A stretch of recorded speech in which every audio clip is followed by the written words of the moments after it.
পশ্চিমবঙ্গ সরকার প্রতি বছরের মতো এবছরও সরকারি স্কুলে পাঠরত নবম শ্রেণীর ছাত্রছাত্রীদের মধ্যে সবুজ সাথী প্রকল্পের আওতায় সাইকেল বিতরণ করতে চলেছে। 2015 সালে মাননীয় মুখ্যমন্ত্রী মমতা বন্দ্যোপাধ্যায় এই প্রকল্পের শুভ সূচনা করেছিলেন এবং বর্তমান বছর 2025 সালে তা 11তম বছরে পদার্পণ করল। সাইকেল বিতরণের প্রক্রিয়াটি এবছরও শুরু হয়ে গেছে এবং সমগ্র প্রক্রিয়াটি বেশ কয়েকটি ধাপের মাধ্যমে সম্পূর্ণ হয়।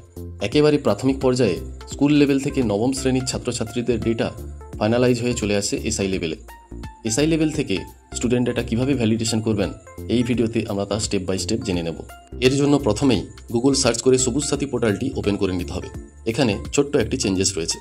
আগে সবুজ সাথী পোর্টালটির ওয়েব অ্যাড্রেস ছিল sobujsathi.gov.in। এখন ওয়েবসাইটটির অ্যাড্রেস হলো sobujsathi.webstep.in।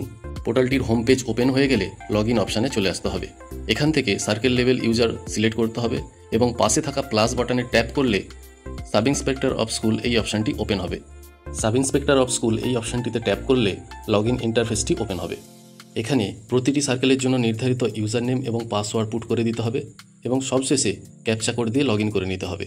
ড্যাশবোর্ড ওপেন হয়ে গেলে এরকম একটি ইন্টারফেস দেখতে পাবেন। এরপর বাঁ দিকের মেনুতে চলে আসুন। এখানে 2 নম্বর মেনু রয়েছে ভেরিফিকেশন অফ অ্যাপ্লিকেশন। এটিতে ট্যাপ করলে এর ভেতরকার কিছু মেনু ওপেন হয়ে যাবে। এখানে প্রথম মেনু রয়েছে pending applications from school academic ইয়ার 2025। এটিতে ট্যাপ করলে এরকম একটি সিলেকশন উইন্ডো দেখতে পাবেন। এখানে ফেজ 11 পেন্ডিং কেসেস অনলি এই অপশানটিতে ট্যাপ করতে হবে। যে সমস্ত স্কুল সবুজ সাথীর জন্য স্টুডেন্ট ডেটা স্কুল লেভেল থেকে ফাইনালাইজ করে দিয়েছেন তাদের লিস্ট এখানে দেখতে পাওয়া যাবে। প্রতিটি স্কুলের এগেনস্টে এখানে ডান দিকে 3টে করে কলাম দেখতে পাবেন: টোটাল পেন্ডিং, টোটাল অ্যাপ্রুভড এবং টোটাল রিজেক্টেড। টোটাল পেন্ডিংয়ের ঘরে স্কুলের পাশে যে সংখ্যাটি দেখা যাচ্ছে সেই সংখ্যার উপর ট্যাপ করলে স্টুডেন্টের লিস্ট ওপেন হয়ে যাবে। এখানে প্রতিটি পেজে একসাথে মোট 20 জন স্টুডেন্টের প্রোফাইল দেখতে পাবেন। কোনো পার্টিকুলার স্টুডেন্টের প্রোফাইল সিলেক্ট করতে হলে বাম দিকে যে সিলেকশন বক্স রয়েছে সেটিতে গিয়ে এক এক করে ক্লিক করে সিলেক্ট করতে হবে। যদি একসাথে 20 জন স্টুডেন্টের প্রোফাইল সিলেক্ট করতে চান তাহলে ওপরের যে চেক অল বক্স আছে সেটিতে গিয়ে ক্লিক করে দিতে হবে।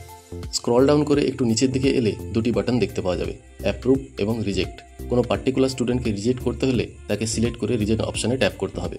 পপ আপ উইন্ডোতে কেন রিজেক্ট করতে চাইছেন সেই কারণটি সিলেক্ট করে নিতে হবে এবং ইয়েস করে দিলেই পার্টিকুলার স্টুডেন্টের প্রোফাইলটি রিজেক্ট হয়ে যাবে এবং স্কুল এন্ডে চলে যাবে নেসেসারি কারেকশনের জন্য।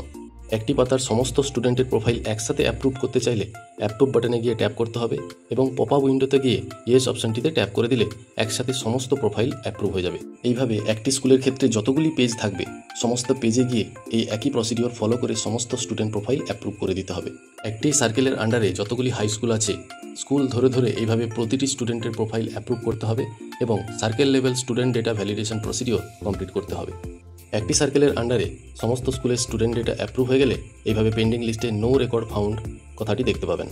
প্রিয় দর্শক বন্ধুরা, সবুজ সাথী পোর্টালে এসআই লগ ইন থেকে কীভাবে স্টুডেন্ট প্রোফাইল অ্যাপ্রুভ করবেন তা এই ভিডিওর মাধ্যমে স্টেপ বাই স্টেপ দেখানোর চেষ্টা করলাম। এই সংক্রান্ত কোনো সমস্যা হলে কমেন্ট বক্সে কমেন্ট করে জানাতে পারেন।